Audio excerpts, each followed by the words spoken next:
What's up, Mustangs? Welcome back to the weekly Mustang Mashup, where we'll cover upcoming games and events. I'm Vihaan Madhavan, online publisher from MHSNews. And I'm Piper Little, staff reporter from MHS News. Before we begin, check out Aidan Gallagher's Ask MHS about the recent Six Flags ownership change.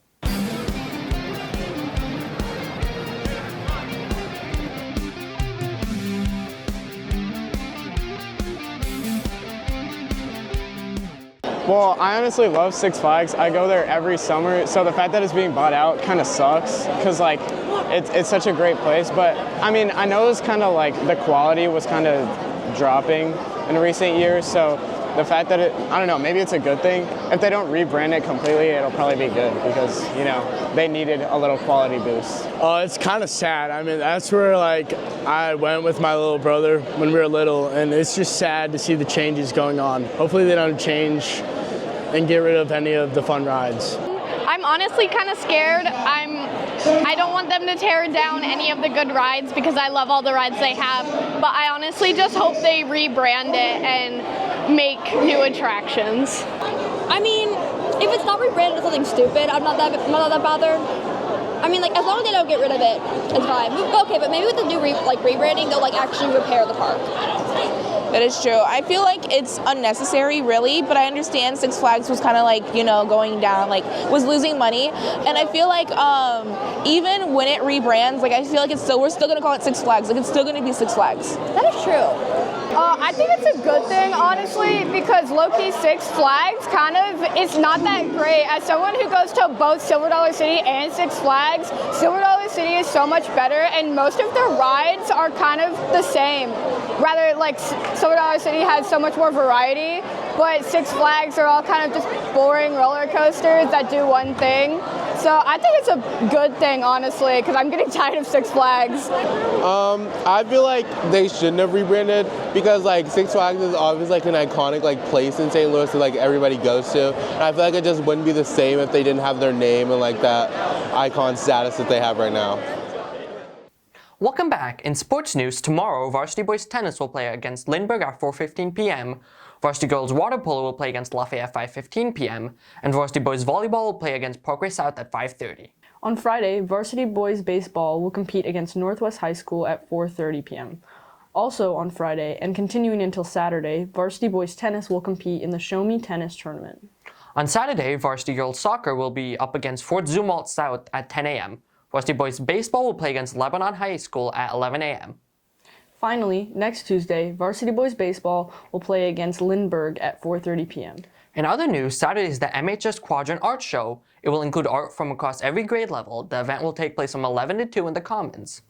Next week, MTC presents Seussical. Opening night is Thursday the 16th at 7 p.m. There will also be 7 p.m. showings on Friday and Saturday, as well as 2 p.m. showing on Sunday. Tickets are on sale under the athletic tabs on the Marquette website or can be bought at the door. Adult tickets are $16 and student tickets are $11. Sophomores and juniors, check your email for parking information and sign-ups for next year. All applications for senior spots must be submitted by the end of April. For sophomores, all forms must be turned in by July 17th. Remember, sophomores, a parking spot is not guaranteed. Juniors and seniors, prom is only 2.5 weeks away. This year's prom will be held at the Hilton Frontenac from 6:30 to 9:30 p.m. There will be no admittance after 8. Tickets are on sale until the 16th and will close at 5 p.m. Tickets are $80 right now, but will increase to $90 on the 14th, so make sure to get your tickets ASAP. Tickets can only be purchased if the students have all fines cleared. Visit the activities office to learn about bringing a guest or visit Student Square for more information. And that's a wrap for this week's Mustang Mashup. Be sure to follow us on Instagram at your MHS News, and we'll see you next week. Before you go, check out Natalie Grill's story about the AP Art Show.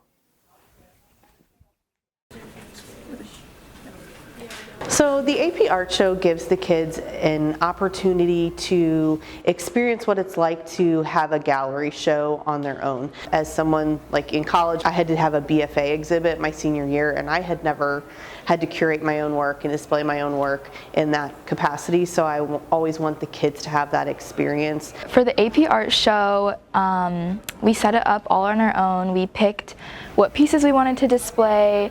It could be a part of our AP portfolio, or it could be just a piece of art that you like. My favorite part was definitely having the freedom to pick and choose what pieces I wanted people to see and like what I wanted to represent me. And of course I loved looking at everyone else's art, getting to see, you know, all the hard work we've put in over the years. I really enjoy like the setup process, and I mean not just like putting the pieces up, but like the weeks leading up to that when people are kind of getting together their work, because it's this really cool moment where I get to see the culmination of like all of what my peers have been making. I think it really boosts our confidence a lot, because it's like you get to see the culmination of what you've been working on all year, but then you also get to hear really good feedback usually from people who aren't in AP art, like, you know, maybe your friends go see it, or maybe someone who you just have in a class goes and sees it, or a teacher comes up to you and is like, oh, I saw your stuff and it's really good.